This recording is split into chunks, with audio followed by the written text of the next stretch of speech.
നമസ്കാരം. ഞാൻ doctor P Lakshmi Ammal, പട്ടം SUT ആശുപത്രിയിലെ ഗൈനക്കോളജിസ്റ്റാണ്. വേനൽക്കാലം സമാഗതമായിരിക്കുന്നു.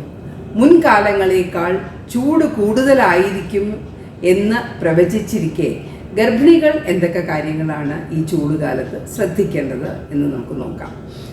ഒന്ന്, ചൂട് കൂടുതലാവുമ്പോൾ നമുക്ക് വെള്ളം കുടിക്കേണ്ടതിൻ്റെ ആവശ്യം കൂടുന്നു. അല്ലെങ്കിൽ തന്നെ ഗർഭിണികൾ സാധാരണ ആളുകൾ കുടിക്കുന്നതിനേക്കാൾ വെള്ളം കൂടുതൽ കുടിക്കണം. വേനൽക്കാലത്ത് തീർച്ചയായിട്ടും ഒരു 2 ലിറ്റർ വെള്ളം വരെ കുടിക്കേണ്ടതാണ്. അതിന് ഏറ്റവും എളുപ്പം 2 ലിറ്റർ, ഓരോ ലിറ്റർ കുപ്പി 2 എണ്ണം വെള്ളം നിറച്ച് വയ്ക്കുക. ഒരു കുപ്പി വെള്ളം 12 മണിക്ക് മുമ്പ് കഴിക്കുക, അടുത്ത കുപ്പി വെള്ളം ഒരു 7 മണിക്ക് മുമ്പ്. അപ്പോൾ ഇതിൻ്റെ കൂട്ടത്തിൽ തന്നെ ചായ, കാപ്പി, നമ്മൾ സാധാരണ ആഹാരത്തിൻ്റെ കൂടെ കഴിക്കുന്ന ദ്രാവകങ്ങളും നമ്മൾ കഴിക്കാവുന്നതാണ്. പിന്നെ രണ്ടാമത് നമ്മൾ ശ്രദ്ധിക്കേണ്ട ഒരു കാര്യം, ഗർഭിണികൾക്ക് അല്ലെങ്കിൽ തന്നെ മൂത്രത്തിൽ പഴുപ്പ് വരും. സോ ഈ സമയത്ത് മൂത്രത്തിൽ ചുടിച്ചിലോ വേദനയോ എന്തെങ്കിലും ഉണ്ടെങ്കിൽ മൂത്രത്തിൽ പഴുപ്പായിരിക്കാം എന്ന് വിചാരിച്ച് ഉടൻ തന്നെ ഡോക്ടറെ കാണേണ്ടതാണ്.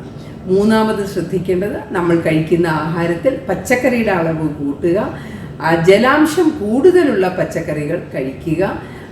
പഴവർഗ്ഗങ്ങളും അതുപോലെ തന്നെ തണ്ണിമത്തൻ പോലുള്ള ജലാംശം കൂടുതലുള്ള പഴവർഗ്ഗങ്ങൾ ദിവസവും കഴിച്ചിരിക്കേണ്ടത് അത്യന്താപേക്ഷിതമാണ്.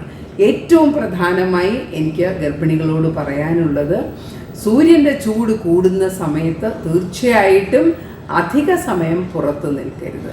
പുറത്ത് കറങ്ങാൻ പോകുന്നതും കഴിക്കാൻ പോകുന്നതും ബീച്ചിലുമൊക്കെ വൈകുന്നേരങ്ങളിലാണെങ്കിൽ പോലും പോകുന്നതും ഈ ചൂടിൽ ഇറങ്ങി നടക്കുന്നതുമൊക്കെ വളരെ ശ്രദ്ധിക്കണം. അവർക്ക് പെട്ടെന്ന് തന്നെ ഈ ചൂട് കൂടുതലിൻ്റെ പ്രശ്നങ്ങൾ അവർക്ക് വരാം. ഗർഭകാലത്തിൽ അത് താങ്ങാൻ കുറച്ച് പ്രയാസമായി വരും. നന്ദി. നേരിന്റെ വാർത്തകൾ നിങ്ങളുടെ വിരൽത്തുമ്പിലെത്താനായി സാക് ന്യൂസ് ചാനൽ സബ്സ്ക്രൈബ് ചെയ്തും ഷെയർ ചെയ്തും ഒരു ശരിയായ മാധ്യമ നിലപാടിന് നിൽക്കാൻ ഞങ്ങൾ നിങ്ങളെ ക്ഷണിക്കുന്നു.